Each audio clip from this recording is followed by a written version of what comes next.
안녕하세요. 건강 365 아나운서 최인경입니다. 어깨 통증, 많은 분들이 느끼는 아주 흔한 증상입니다. 어깨가 짓눌리는 것 같고 팔을 들어 올릴 수도 없고 옆으로 돌아 누울 때도 신음하게 되는 어깨 통증으로 인한 불편과 고통이 크게 자리하는데요. 특히 노인들은 나이 탓으로 생각해서 참고 견디는 경우도 많습니다. 글쎄요, 참아서 될 일일까요? 나이와 상관없이 발생할 수 있는 어깨 통증은 오십견, 동결견으로도 불리는 유착성 관절 낭염과 함께 회전근개 파열로도 많은 분들이 힘들어합니다. 통증으로 알게 되는 어깨 질환, 특히 회전근개 파열에 대해서 알아보겠습니다. 그리고 노인 건강에 있어서 중요한 요인으로 지적이 되는 체중 관리에 대해서도 살펴봅니다. 건강 365 이선희의 겨울 애상 듣고 시작하겠습니다. 어깨가 아프다는 말로 간단히 표현하지만 원인도 증상도 그리고 통증이 주는 느낌도 다양합니다. 우리 몸에서 운동 범위가 가장 넓은 곳이 어깨 관절인데요. 동결견, 오십견으로도 불리는 유착성 관절 낭염부터 석회성 건염, 그리고 회전근개 파열도 있고요. 진단되는 어깨 질환들도 많습니다. 특히 어깨 힘줄이 파열되는 회전근개 파열로 고생하는 분들이 많은데요. 경희대학교 병원 정형외과 이성민 교수와 함께합니다. 교수님 안녕하세요. 안녕하세요. 경희대병원 정형외과 이성민입니다. 네. 반갑습니다. 반갑습니다, 교수님. 이 어깨 관절에 생기는 질환들이 참 많죠? 네, 고령화 사회가 진행이 되면서 점점 더 많아지는 것 같습니다. 네. 최근에 통계청에서는 4년간에 거의 20%의 환자가 증가했다고 했습니다. 네. 근데 운동 범위가 워낙 넓은 곳이어서 그럴까요? 생길 수 있는 질환의 위험도 많은가 봅니다. 어떨까요?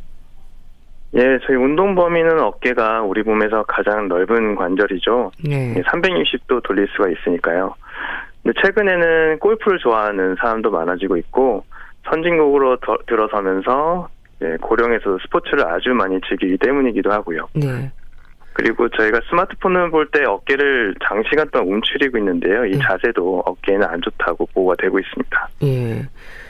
그렇게 무리하게 운동을 하거나 여러 안 좋은 자세들이 문제가 되고 또 퇴행성 변화가 원인인 경우도 많을까요? 어깨 질환의 원인은 다양한데요. 예.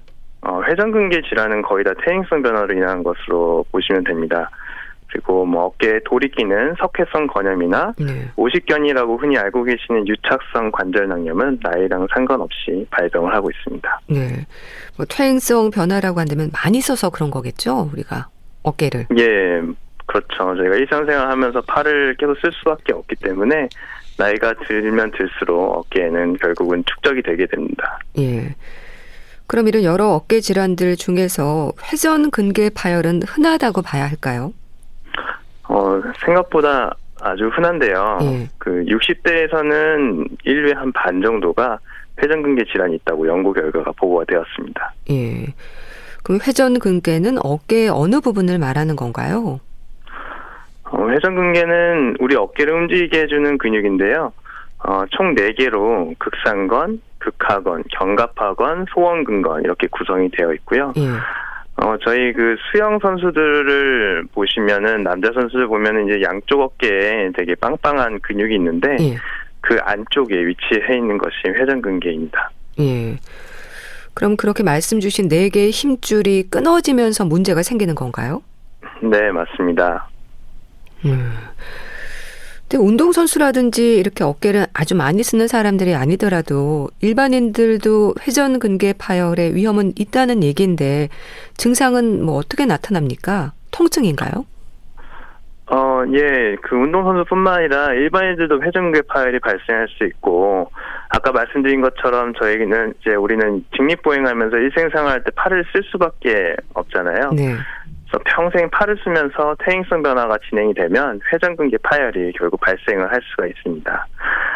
증상은 말씀 주신 대로 대부분이 통증인데, 어디에 저희가 딱 부딪혀서 쾅 부딪혀서 다쳐서 발생하는 것보다는 퇴행성 변화가 누적이 돼서 파열이 발생하는 경우가 대부분이기 때문에 파열이 있어도 통증을 못 느끼고 지내는 경우가 꽤 많습니다. 예. 처음에는 통증을 못 느끼다가 이게 증상이 좀 오래되면 심해지겠네요. 그렇죠. 통증을 평생 못 느끼는 분도 계시긴 한데요. 그런 경우는 힘줄은 끊어져 있지만 주변에 있는 다른 힘줄들이 보상작용을 잘 했을 때는 안 아픈 경우도 있는데 통증을 느끼는 순간은 이러한 밸런스가 깨지기 때문에 통증을 느끼기 시작합니다. 예. 교수님, 유착성 관절 낭염, 흔히 말하는 오십견과는 어떨까요? 혼동하는 분들도 많지 않나요? 많은 분들이 혼동하시는데요. 예. 흔히 오십견이라고 말하는 유착성 관절 낭염은 쉽게 말씀드리면 반대쪽 어깨의 가동 범위에 비해서 그 범위가 현저하게 떨어지는 것을 말합니다. 예. 참고로 오십견이란 단어는 50세에 많이 발생한다고 해서 이름이 그렇게 지어졌는데 최근에는 30대, 40대에서도 환자가 많기 때문에 잘못된 명명으로 학회에서는 사용하지 않고 있습니다. 만세, 그러니까 위로 팔을 뻗치는 자세가 안 돼서 선반 위에 찻잔을 들기가 어렵고 통증을 호소하게 되고요. 회전근개 파열이 있다고 해서 모두가 다 관절 범위가 떨어지지는 않고 정상 범위를 가지고 있으면서 파열이 있는 경우도 꽤 있습니다. 예. 이게 원인부터 증상까지 모두 다른 거죠? 그렇죠. 그 유착성 관절낭염은 원인이 없이 발병한 경우가 대부분입니다. 간혹 이제 회전근개 파열이 있으면서 유착성 관절낭염이 동반되기도 하고요. 아까 말씀드린 것처럼 유착성 관절낭염은 만세가 안 되고 윗서반의 컵을 꺼내는 게 되게 힘들고요. 화장실에서 뒤처리하는 것도 힘들어하셔서 그런 것을 불편감을 호소하고 계십니다. 회전근개 파열이 있는 환자는 팔을 위로 올리는 자세가 되는 경우가 많은데 팔을 이렇게 올리다가 어떤 자세에서 악하고 통증을 느끼고요. 그 범위를 벗어나면 다시 통증이 없어지는 경우가 있습니다. 혹은 반대로 팔을 위로 올린 상태에서 천천히 내릴 때 갑자기 통증이 느껴지면서 팔이 뚝 떨어지는 경우가 있습니다. 네. 그런데 교수님, 많은 분들이요, 이렇게 병원을 찾기까지 시간이 걸리지 않나요? 참을 수 있을 때까지 참다가 통증이 너무 심해지면 그때 병원에 오지 않을까 싶은데 어떨까요? 그렇죠. 특히 농촌 등 교통이 조금 불편한 곳에 계시는 분들은요, 아프셔도 계속 참다가 통증이 도저히 참을 수 없을 때에야 개인 병원이나 전문 병원에 가게 되는 경우를 많이 봤습니다. 그리고 대학병원 같은 경우는 또 진료를 받기까지 상당한 기간이 걸리는 경우가 많습니다. 네. 네, 실제로 그렇게 사고와 같은 외상이 아니면 이제 어깨 통증에 있어서 나이 탓으로 생각해서 방치하는 경우가 많은데요. 아무래도 시간이 지날수록 치료가 힘들어지는 경우가 많겠죠. 회전근개 파열이 있을 때 통증이 없는 경우도 있는데요. 통증이 발생되기 시작하면 그때부터는 파열 크기가 점점 더 커집니다. 그리고 파열 크기가 커지면 커질수록 치료도 어려워지고 파열된 부분을 제가 아무리 튼튼하게 꼬맨다 해도 다시 끊어질 가능성이 그만큼 커지거든요. 그럼 어깨 통증으로 이렇게 병원을 찾는 분들은 어떤 표현으로 증상을 설명하세요? 대부분 환자분들이 밤에 통증이 심해진다고 표현을 하고 계시고요. 또는 아픈 쪽에 팔로 옆으로 누워서 잘 때 아프다고 표현하기도 하십니다. 항상 계속 아픈 것은 아니고 팔을 이렇게 앞으로 뻗는다든지 아니면은 열중 시혈을 한다든지 등 어떤 특정 자세를 했을 때 통증이 있다고 표현을 하고 계십니다. 밤에 통증이 왜 그렇게 심해질까요? 크게 두 가지 이유를 말씀드리고 싶은데요. 첫 번째는 낮에는 저희가 사람도 만나고 TV도 있고 여러 가지 소리도 듣고 하는데요. 밤에는 이제 조용하고 주변에 아무도 없고 그렇기 때문에 저희 뇌에서 통증이 있는 부분을 더 예민하게 인식한다고 하더라고요. 그리고 두 번째는 저희 지구는 중력이 있잖아요. 그래서 서서 있거나 앉아 있으면은 팔이 아래로 중력 때문에 약간 떨어지는 자세가 되는데 누워 있을 때는 중력이 그렇게 작용을 못 하거든요. 그러면 어깨뼈에서 윗뼈랑 아랫뼈가 서로 자꾸 부딪혀서 충돌이 되기 때문에 자극을 받는다고 알려져 있습니다. 자, 그럼 이렇게 환자들이 설명하는 증상만으로도 이게 오십견인지 회전근개 파열인지를 짐작할 수 있는 특징적인 부분들이 있을까요? 그럼요. 일단은 환자분의 연령대를 봅니다. 그래서 회전근개 파열은 퇴행성 질환이 대부분이니까 60세 이상의 환자들에서 잘 관찰이 되고요. 유차성 관절낭염은 모든 연령대에서 발생을 하기 때문에 비교적 젊은 환자들이 온다면 회전근개 파열보다는 유차성 관절낭염이나 다른 질환이 있을 것이라고 생각을 합니다. 그리고 유차성 관절낭염이 있는 분들은 팔이 굳었다고 표현하시고 회전근개 파열이 있는 분들은 팔이 굳었다는 것보다는 어떤 특정 자세에서 통증이 심해진다라고 대부분 표현하고 계십니다. 네. 팔이 굳었다는 건 어떤 느낌일까요? 뭐라고 표현을 하시는 건가요? 그러니까 원래는 뭐 위에 선반에 있는 컵을 잘 꺼냈었는데 어느 순간 갑자기 팔이 안 올라가서 그 컵을 못 꺼낸다고 말씀하시는 분도 있으시고요. 그리고 특히 이제 제일 힘들어하시는 건 열중시어자, 팔을 뒤로 돌리는 자세인데 뭐 예를 들어서 화장실에 가셨는데 이쪽 팔을 쓰는데 갑자기 좀 많이 불편해졌다. 팔이 뒤로 안 돌아간다. 그렇게들 많이들 표현하세요. 그럼 회전근개 파열, 유착성 관절 낭염도 있고 통증이 가장 심한 질환이 또 석회성 건염이라는 말도 있던데 이 세 가지 질환들을 구분했을 때 통증의 정도가 중요할까요? 석회성 건염은 응급실에 갈 정도로 통증이 너무 심하다라고 표현하시는 분들이 더러 있으시고요. 그래서 그 세 가지 중에 급작스러운 통증이라면 아무래도 석회성 건염이 좀 가장 심한 것 같고, 유차성 관절낭염 같은 경우는 일상생활 하는데 팔이 굳어서 좀 많이 좀 불편하시는 그런 불편감이 있으시고, 회전근개 파열은 뭐 팔을 뻗는다든지 뭐 일정한 어떤 특정한 자세에서 통증이 좀 과하게 생긴다라고 표현하십니다. 네. 그럼 문진을 일단 하시겠네요. 이런 문진을 통해서 의심되는 부분들이 확인이 되면 진단을 위해서 어떤 검사가 진행이 될까요? 저는 외래에서 초음파 검사를 하고 있고요. 그날 제가 환자 치료를 하고 제가 초음파를 본 다음에 바로 그날 제가 실제로 회전근개 파열이 있는지 없는지 여부를 확인을 해드리고 있어요. 네. 그럼 검사는 구체적으로 어떤 검사들이 또 이루어집니까? 검사는 엑스레이 검사는 기본적으로 하고 있고요. 엑스레이만으로는 회전근개 파열이 있는지 없는지를 명확하게 알기 어려운 경우가 많아서 환자를 뵙고 회전근개 파열이 있을 것 같다라고 의심이 되면 그러면은 기본적으로 초음파 검사를 같이 진행을 하고 있습니다. 그래서 초음파 검사해서 수술이 정말 필요할 정도로 뭐 파열 크기가 크다 그러면은 그때 MRI를 권유를 하고 있고요. 네. 치료는 어떻습니까? 50견으로 불리는 유착성 관절 낭염과 회전근개 파열의 치료 모두 일단 비수술적인 방법부터 진행이 되는 건가요? 네, 맞습니다. 일단은 비수술적인 방법으로 약이나 주사 치료를 선행하고 있고요. 회전근개 파열이 있는 경우는 3개월에서 한 6개월 정도 비수술적인 방법을 시도를 해보고 통증이 그래도 계속 있는 경우 그럴 때는 수술을 권유하고 있습니다. 유차성 관절낭염이 있는 경우에는 생각보다 회복 속도가 많이 느리거든요. 그래서 의사와 환자가 서로 함께하는 것이 아주 중요하고요. 스트레칭의 중요성을 매번 강조를 하고 있습니다. 주사 치료라고 하면 스테로이드 주사 치료인 건가요? 전 뭐 다양하게 사용을 하고 있는데요.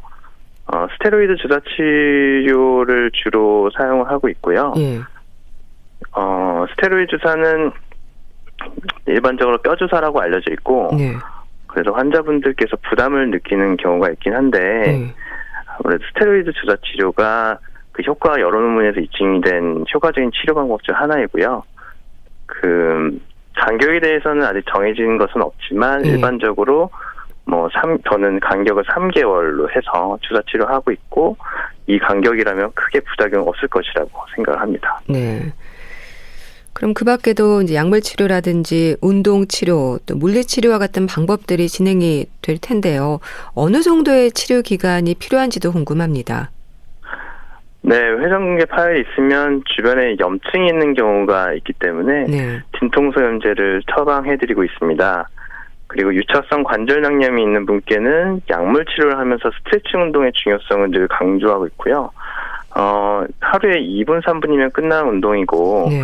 제가 이렇게 매일같이 스트레칭 운동하셔야지 효과적이라고 강조를 드려도, 실제로 여쭤보면은 반 이하만 그렇게 스트레칭 운동을 하시는 것 같습니다. 예. 물리치료로는 온열 치료, 전기적 치료 등이 있는데, 저는 셀프로 댁에서 핫팩을 어깨 위에 올려놓거나, 예. 따뜻한 물로 샤워하시면서 근육을 편안하게 만들고 그 이후에 스트레칭을 하시라고 말씀을 드리고 있고요. 예. 스트레칭 하고 나서 혹시 어깨가 아프시다면 그때는 냉찜질을 하라고 말씀을 드리고 있습니다. 예. 핫팩 얘기하셨는데 파스나 찜질로 견디는 분들 많으십니다. 통증 완화에 도움이 될까요? 예, 핫팩을 하면 그것도 아무래도 저희가 물리치료 중에 온열치료라고 있거든요. 그래서 열을 가해지면 안쪽에 염증도 좀 줄어들고 통증을 가라앉히는 그런 효과가 있어서요. 예. 예, 핫팩도 좋은 그 통증을 조절할 수 있는 치료 중에 하나라고 생각합니다. 네. 또 수술적 치료가 필요한 경우도 있을 텐데요. 비수술적인 방법으로도 통증이 좀 계속되거나 하면 이때 수술을 고려하는 건가요? 저는 유차성 관절염은 수술을 고려하는 경우가 1년에 5번 이하로 매우 적고요. 네. 비수술적인 치료를 했는데도 불구하고 지속적으로 팔이 굳어있고 일상생활에 지장이 있으시다면 팔만 마취한 상태에서 굳어있는 관절을 풀어드리거든요. 예. 그래서 유차성 관절염은 회복이 꽤 오래 걸리는데 이 시술하면 회복 속도가 빨라져서 많은 분들이 만족을 하시고 계시고요. 예. 회전근개 파열로 통증이 있고 비수술적 치료도 통증이 해결이 안 되면 파열 크기가 더 커지기 전에 수술을 권유하고 있습니다. 수술법은 다양합니까? 네, 파열 크기에 따라서 수술법을 다양하게 적용하고 있는데요. 예. 파열 크기가 작으면 그냥 간단히 꼬매기도 하고, 파열 크기가 너무 커서 원래 위치까지 안 당겨질 경우에는 힘줄과 비슷한 기능을 하도록 이식을 하기도 합니다. 네. 관절경 수술이 있다고 하던데 이건 뭐 어떻게 하는 건가요? 관절경 수술은 이렇게 제가 환자분들한테 설명할 때는 내시경 같은 거라고 말씀을 드리고 있고요. 약 1cm 작은 절개를 통해서 카메라를 넣고 안쪽에서 제가 술기를 할 수가 있는 것입니다. 네. 그럼 이 관절경 수술 후에는 완치라는 표현을 해도 될까요? 그러니까 봉합한 회전근개의 힘줄이 다시 또 끊어질 수도 있습니까? 파열 크기가 2cm가 넘어가면은 제가 아주 튼튼하게 꼬매도 3명 중에 1명 정도는 다시 끊어질 수 있다고 합니다. 네. 그리고 파열 크기가 크면 클수록 원래 위치로 억지로 당겨서 꼬매야 되니까 그만큼 다시 끊어져서 말려 올라갈 수가 있고요. 따라서 어깨에 통증이 있으시다면 참지 말고 더 진행하기 전에 전문가의 도움을 받으시는 것이 좋습니다. 네. 이 수술 후에 재활치료가 중요하다고 하던데 어떤 의미인가요? 수술하고 나서는 보조기를 약 1달 이상 하셔야 되는데요. 그만큼 관절이 굳어질 수밖에 없거든요. 네. 그리고 어깨 수술은 다른 관절보다 회복 속도가 좀 더뎌서요. 보조기를 푼 다음에는 스트레칭 운동을 열심히 하셔야지만 보다 빠른 회복을 얻을 수가 있습니다. 네. 그럼 교수님 도움이 되는 운동, 삼가야 하는 운동들도 있을까요?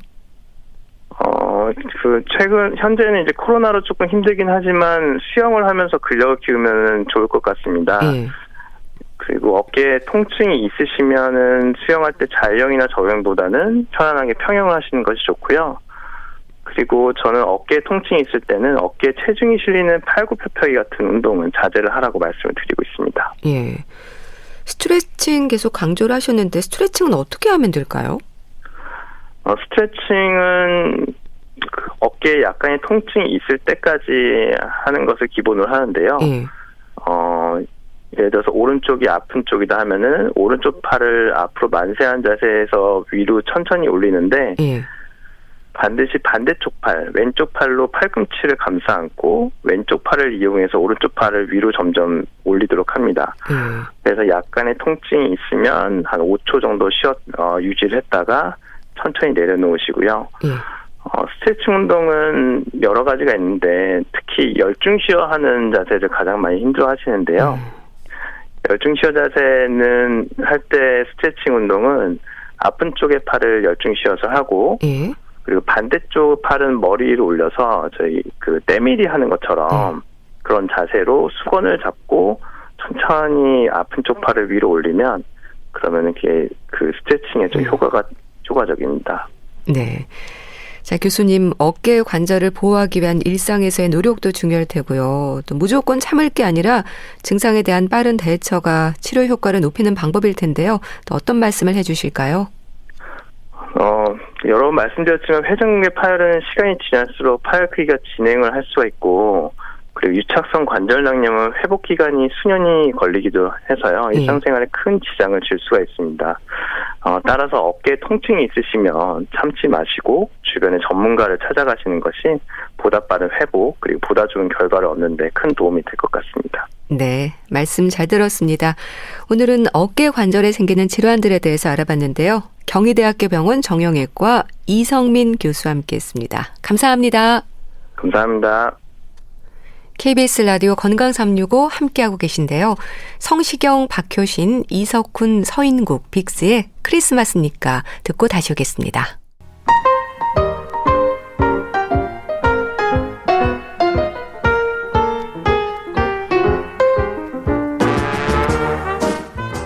건강한 하루의 시작. KBS 라디오 건강365 최윤경 아나운서의 진행입니다.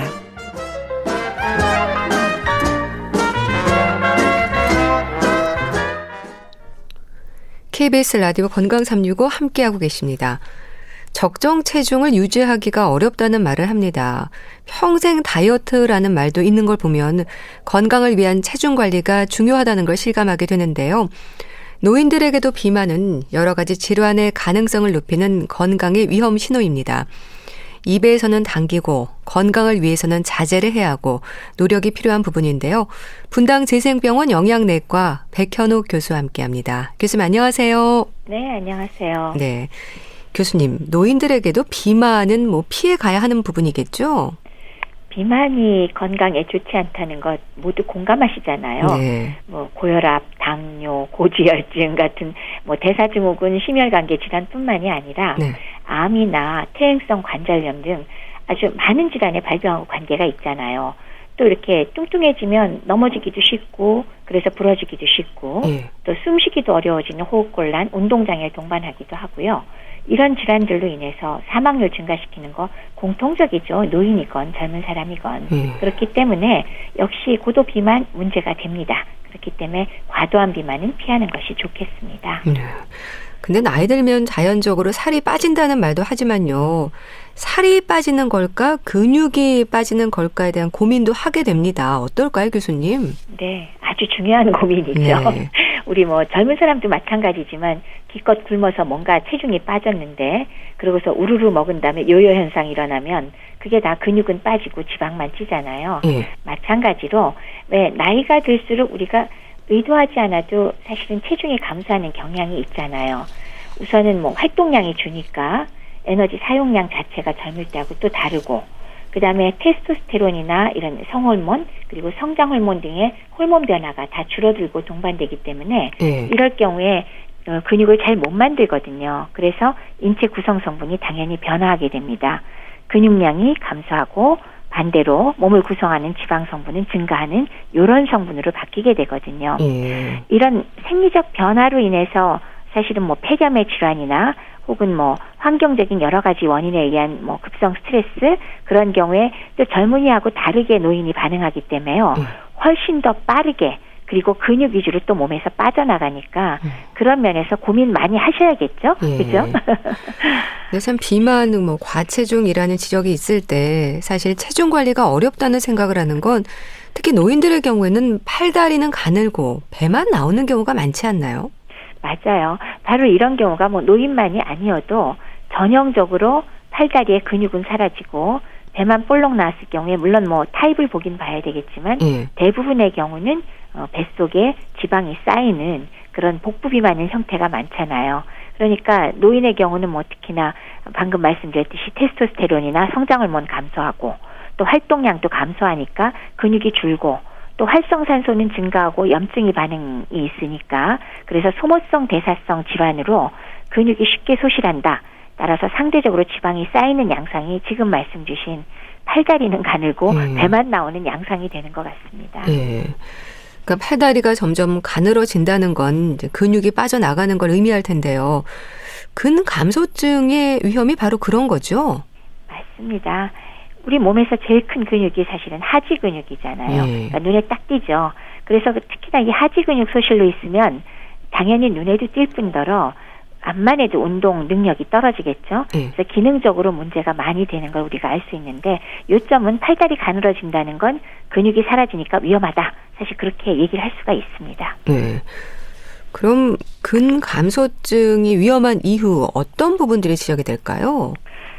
사실 뭐 근육만 감소해서 다른 문제를 일으키지 않는다 그러면 우리 별로 신경 안 써도 되지 않을까요? 그렇죠? 그냥 뭐 외모만 나쁘면 된다. 이런 것들은 사실 문제가 적겠지만 사실 근감소증이라는 게 근육만의 문제가 아니고요. 뼈와 또 혈관, 신경, 또 간, 심장, 췌장 이렇게 신체 전반에 걸쳐서 아주 광범위하게 영향을 미칩니다. 네. 특히나 이제 뼈의 경우는 근육이 탄탄하게 붙어서 움직여줘야 자극을 받아서 뼈의 골밀도를 유지하거든요. 네. 그러니까 근육이 비실비실하면 뼈는 당연히 약해지고 어떻게 돼요? 골다공증 갈 수 있겠죠. 네. 또 근육이 감소하면은 새로운 혈관이나 신경이 생겨나는 것도 방해하고 또 혈관에도 다 근육이 있거든요. 그런 것들이 방해가 되면 혈류가 충분하지 않으니까 네. 크게 봐서는 인지기능 저하도 관계가 있다는 보고들 상당히 있고요. 또 간의 지방량도 늘리고 심장도 비대하게 되고 또 췌장의 인슐린 분비도 방해하니까 당뇨병도 발생하기 쉽다. 그럴 뿐만이 아니라 하지 근육이 또 문제가 되면 그쪽에서 펌핑을 잘 못하기 때문에 기립성 저혈압 생기기 쉬우니까 어질어질해서 어떻게 돼요? 노인들 잘 넘어지죠. 네. 그리고 또 더해서 목 근처에 근육이 약화가 되면 우리가 왜 나이 먹으면 살에 잘 들리잖아요. 네. 근데 그게 이제 과도하게 되면 아예 삼키는 게 어려워지니까 삼킴장애, 연화장애가 생기면서 흡인성 폐렴도 쉽게 생긴다. 정말 관계되는 게 너무너무 많죠. 이런 것들이 다 위험하게 되는 이유가 되니까 근감소증 정말 조심해야 되고 피할 수 있다면 어떻게 해서든지 근육을 유지하도록 노력을 많이 해야 되겠습니다. 네. 근데 사실 전체적으로는 근육은 빠지는데 체지방은 늘어나는 이런 부분이 문제가 될 텐데요. 교수님, 나이 들수록 체지방은 왜 그렇게 늘어날까요?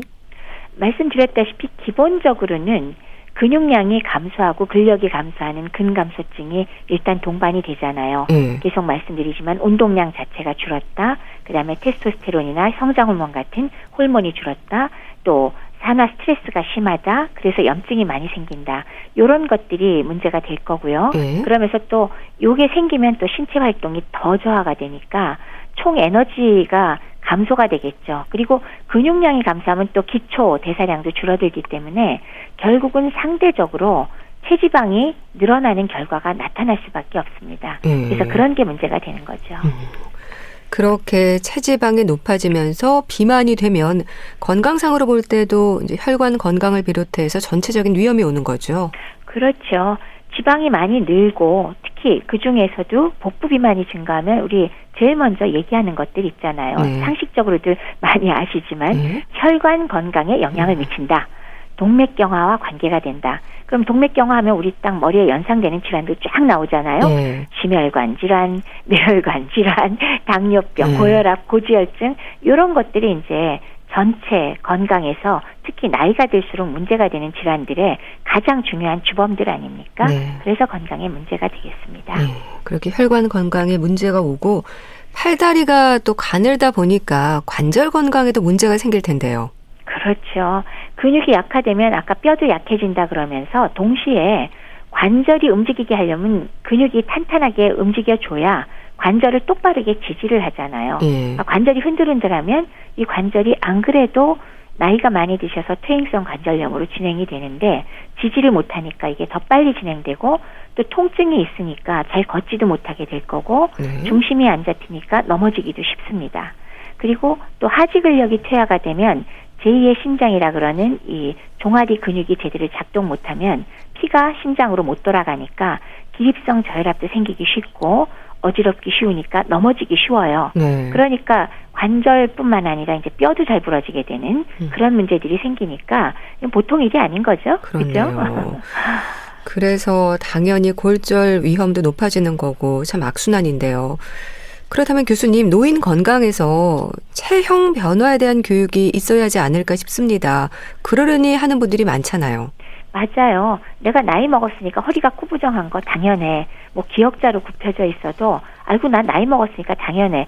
사실 기역자로 완전히 굽힌 분은 저희가 못 돌려드려요. 네. 그렇지만 예. 약간 구부정하거나 그런 거는 본인의 의지가 있고 그러면 사실은 좋은 자세와 좋은 운동으로 어느 정도는 사실 돌릴 수가 있거든요. 네. 그리고 거기에 더해서 근력 운동도 어느 정도는 추가를 해주셔야 되고요. 네. 근데 물론 이렇게 운동과 자세 잘 잡는 거 중요한데요. 거기에 더해서 당연한 얘기지만 뭐가 필요할까요? 근육을 제대로 유지하려면 충분한 단백질 섭취 그리고 비타민 D나 아연 등의 미네랄 부족하지 않도록 하는 거. 그렇게 하면은 사실은 잘 운동을 현명하게 하시면 일반적으로 우리가 노화로 인해서 근육 감소가 한 10 내지 15% 오는 거는 이상하다고 하지 않거든요. 네. 근데 그 정도는 우리가 보충해서 별로 잃어버리지 않게 할 수도 있다고 합니다. 예. 또 교수님, 비만에 대한 평가는요, 그럼 체질량 지수와 허리둘레인 건가요? 맞습니다. 그 두 가지로 보통 측정을 하죠. 체질량 지수가 뭐냐? 이거는 키 대비 체중을 표현하는 방법인데요. 네.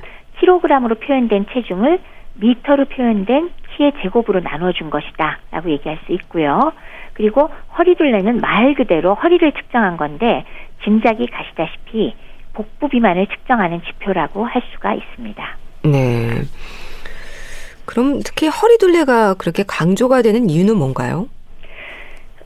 방금 말씀드렸듯이 허리둘레는 바로 복부 비만을 우리가 상징적으로 측정하는 지표라고 할 수가 있는데 복부 비만 자체가 다른 곳의 비만보다는 관상동맥을 포함한 혈관 질환 그리고 동맥경화증의 원인이 되는 것으로 알려져 있지 않습니까? 네. 근데 그 중에서도 우리 왜 그 엉덩이와 하체에 지방질이 많아지는 하체형 비만은 사실 동맥경화증과 그렇게 많이 관계가 없다 그러네요. 요거는 이제 피하 지방이 주로 늘어나는 거라서 그렇답니다. 근데 이제 허리둘레를 바로 재주면 체중보다 훨씬 정확히 복부 비만을 측정할 수 있으니까 체질량 지수보다 훨씬 더 건강한 그런 건강을 측정할 수 있는 건강 지수고 네. 일반적으로 얘기한다면 허리와 엉덩이 비율이 0.9 이하로 유지하면 좋다. 그러니까 말하자면 왜 뚱뚱해지면 허리부터 엉덩이까지 일자로 내려가잖아요. 네. 그거 건강에 안 좋다는 얘기죠. 또 심지어 윗배, 아랫배로 구분해서 설명을 하는데요. 근데 윗배가 더 위험하다는 말도 하던데요. 그렇죠. 그러니까 보통 이제 윗배 반대 아랫배 나왔다 그럴 때는 왜 똥배라 그러잖아요. 근데 그런 분들은 잘 보면 아랫배, 허벅지, 엉덩이 이런 데 지방이 다 쌓여 있어요. 그리고 여성들한테 더 많고요. 이거는 피하 지방이 위주로 쌓이거든요. 근데 요건요, 해결책이 오히려 뭐 먹고 어쩌고 그런 거보다는 자세를 바로 해주고 운동으로 근육을 늘려서 기초대사량을 높이면 이런 아랫배가 나온 똥배 나온 거는 많이 교정이 됩니다. 네. 아마 이게 비만 중에도 이게 여성에 많은 이유 중에 하나는 아마도 아기 낳는 거하고도 연관이 있지 않나 싶어요. 네. 그쪽에 그 자세가 좀 바뀌거든요. 그래서 이건 오히려 운동 그리고 자세 이걸로 어느 정도 해결이 되고요. 주로 피하 지방이다. 덜 위험하다. 그렇지만 상복부 비만은 장기들 사이사이에 지방이 쌓이는 소위 내장 지방이 증가한 것을 말하게 되고요. 요거는 동맥경화하고 당뇨병, 고혈압, 심장병 이런 것들과 연관이 매우 깊죠. 그럼 원인이 뭐냐? 요거는 오히려 폭식, 음주, 과식, 불규칙한 식사 습관에다가 운동 안 하고 스트레스 이런 우리 보통 생활 습관 중에서 안 좋은 것들 있죠. 요거하고 바로 원인이 되기 때문에 철저하게 관리를 해줄 필요가 있고 보통 상복부 비만은 사실은 남성들이 좀 더 많죠. 이게 더 위험하다는 얘기입니다. 그렇게 배가 나오면서 지적이 되는 질환 중에 하나가 그러니까 심혈관 질환과 당뇨병이지 않습니까? 맞습니다.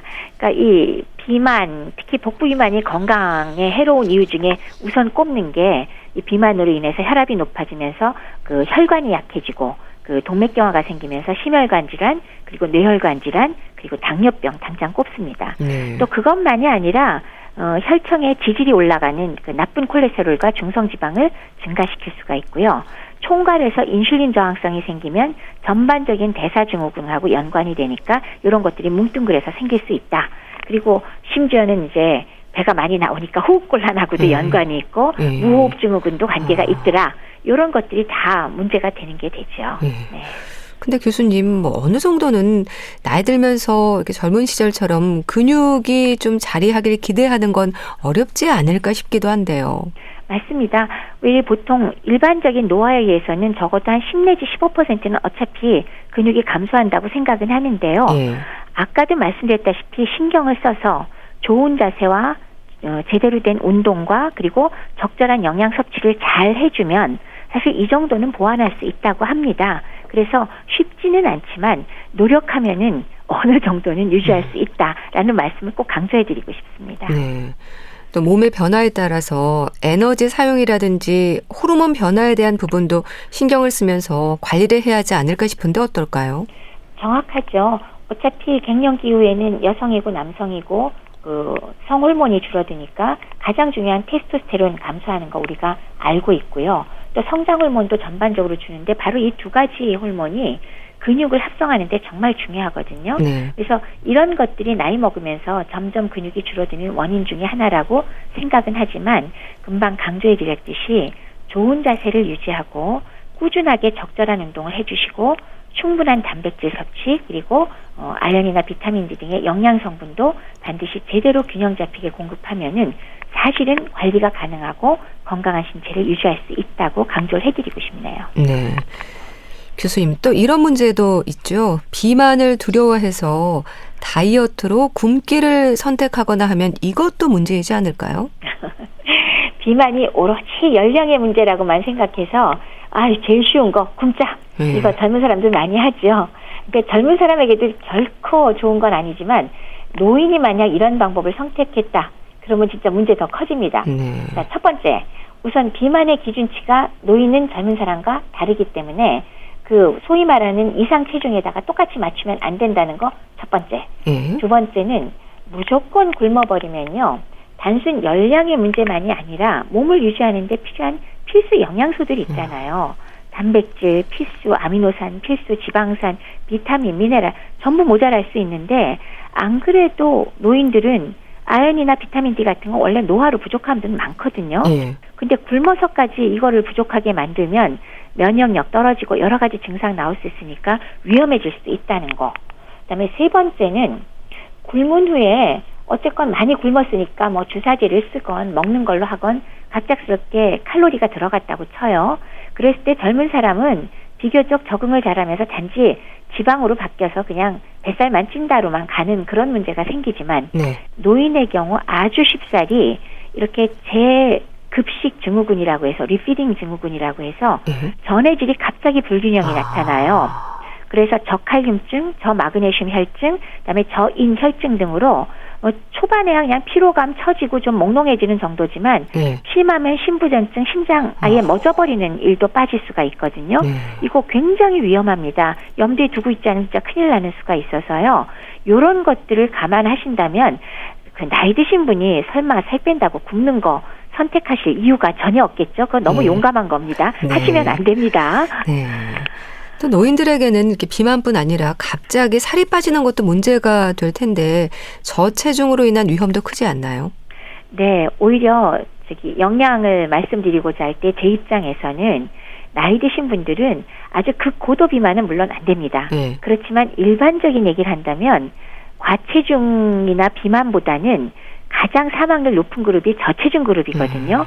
그리고 이렇게 저체중이 돼버리면 영양 불량으로 인해서 면역력이 떨어지고 폐렴을 비롯해서 감염 질환에 매우 취약하게 되니까 사망률 왕창 올라갑니다. 절대로 저체중 바람직하지 않으니까요. 그거 날씬하다고 좋아하시면 안 됩니다.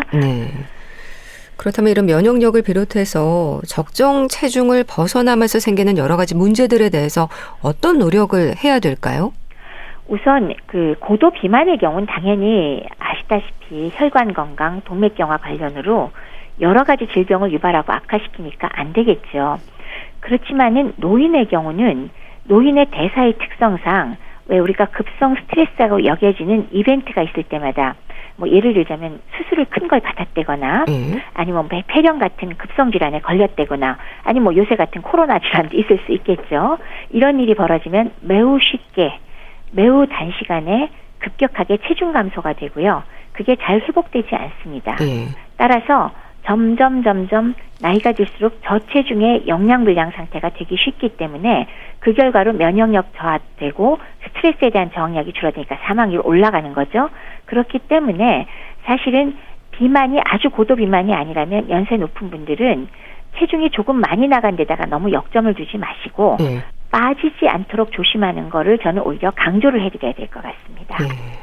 그러니까 적정 체중과 과체중 그리고 저체중으로 볼 때 비만으로까지는 가지 않도록 노력하되 저체중보다는 과체중이 노인들에게는 더 낫다는 말도 하거든요. 이건 어떨까요? 아주 정확한 말씀이십니다. 네. 그러니까 65세 이상을 대상으로 한 연구 결과들은 굉장히 많은 결과들에서 저체중은 물론 사망률 높습니다.